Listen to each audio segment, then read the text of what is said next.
not from here. My daughter was a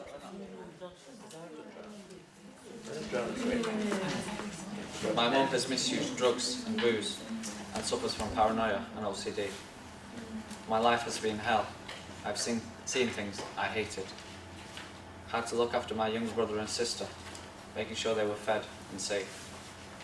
Now I'm tired all the time, worried she might go back to her old ways, scared that I'm like my mum. I'm 15 now, and the only people who I have ever talked to are young carers workers and other young carers. I know I'm not alone, but why does no one else care? Good afternoon. My name's Paul Moran. I'm the team leader at Salford Young Carers. I'd like to make a few introductions to you before I explain what we're doing. This is Ashley. Ashley's a member of the Young Carers Forum and has been a member of that forum for the last 4 years. This is Gemma, who's a member of the Young Carers team. And this is Zoe, Dave and Rose. I can see them. I know they're there. And I want to give you some apologies. First of all, there should have been 2 other forum members here, but they've got educational things that needed doing today, so we thought it was best that they did that. And also Charlotte was going to be here and talk to you about the 18 pluses, but Charlotte has been tied up at work, but we'll cover some of those issues. Ashley started us off with a quote. These aren't quotes that we make up, these are quotes from Young Carers. We're going to do the whole session today based around quotes from Young Carers and the situations that they're in, to try and illustrate why you can't see these 3 people, but we can. Dawn this morning when she talked to you, talked about the definition of a young carer. And she talked about a young person up to the age of 18 carrying out significant caring tasks and assuming a level of responsibility for another person. That might well be a definition of a carer, but it won't particularly get you a service. The criteria for a service is higher than that. We all know the issue in terms of resources. Young carers are young people who are given regular and substantial care that would normally be taken by an adult. Regular, we mean more than once. Needs to be a long-standing condition, not a broken leg. A long-standing condition. And it might only be 2 or 3 times a year. They seem at loggerheads with each other. Long-standing condition, 2 or 3 times a year. I'll come back and address that in a minute. The caring has to be expected. Not so remote a possibility that it's not going to take place. The level of caring is appropriate to the age or inappropriate for the age, depending which way you want to look at it. Young carers can be as young as 8. I personally have issues with that. Why do you become a carer when you're 8? Because when you're 7 and 364 days, you might well be doing exactly the same thing, but you're not entitled to a service. I think once you go below 7, it becomes a very moral issue about whether society should be accepting 6-year-olds as carers in any way, shape or form. Inappropriate caring. Young people do the same level of caring as has just been superbly shown to you by our 2 actors. They do personal caring. Young people that wash, shave, dress, toilet, bath. People who can't do things for themselves. Young people who emotionally support adults. When I do sessions in class, I talk about, how your boyfriend's dumped you, and you had a bad day at school, and you go home, and your mum supports you, and your mum looks after you. I talk about young people that go home and look after their mum or look after their dad with all the emotional issues that are actually there. Total role reversal. Emotionally being responsible for somebody else's life. And young carers do domestic care.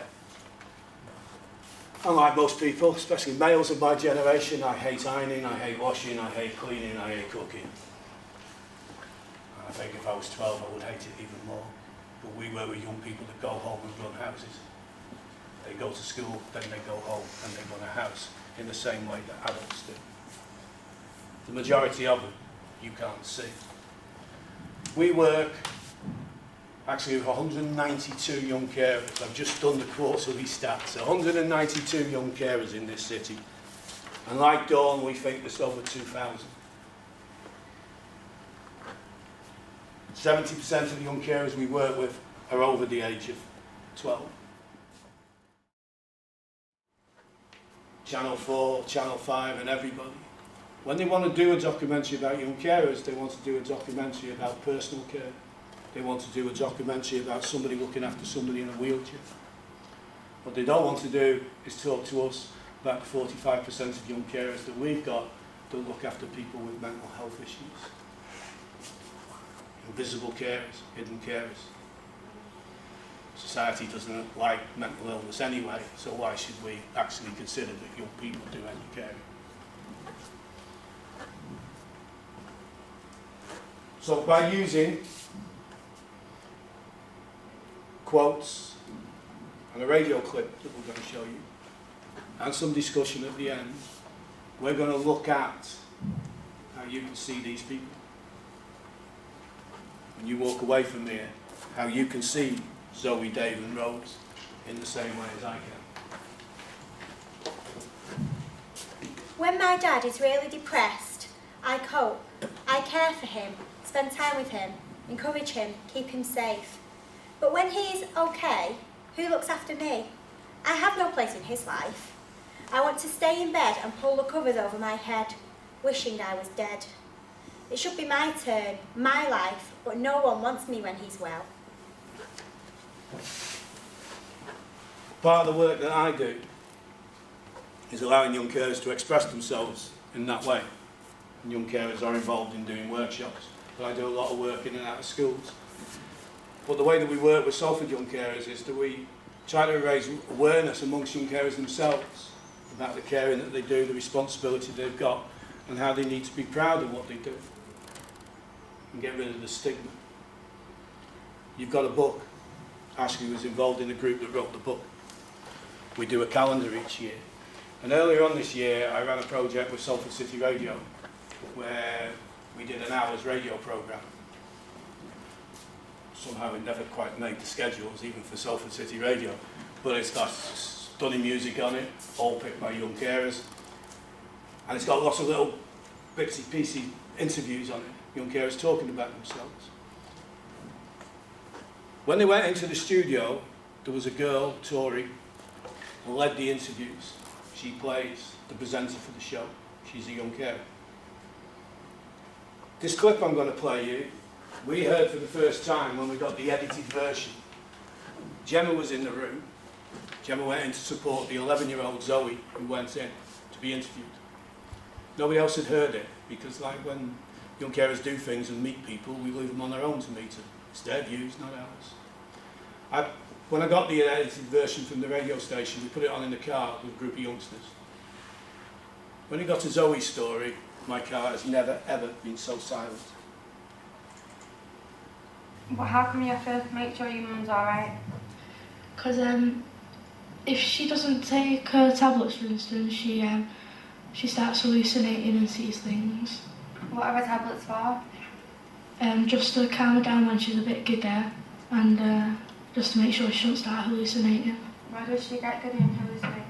I'm not really sure. I think it's like when she's when she's quite upset and then she just changes moods. She's up and down days. Yeah. Does your mum suffer from any illnesses? No, just bipolar.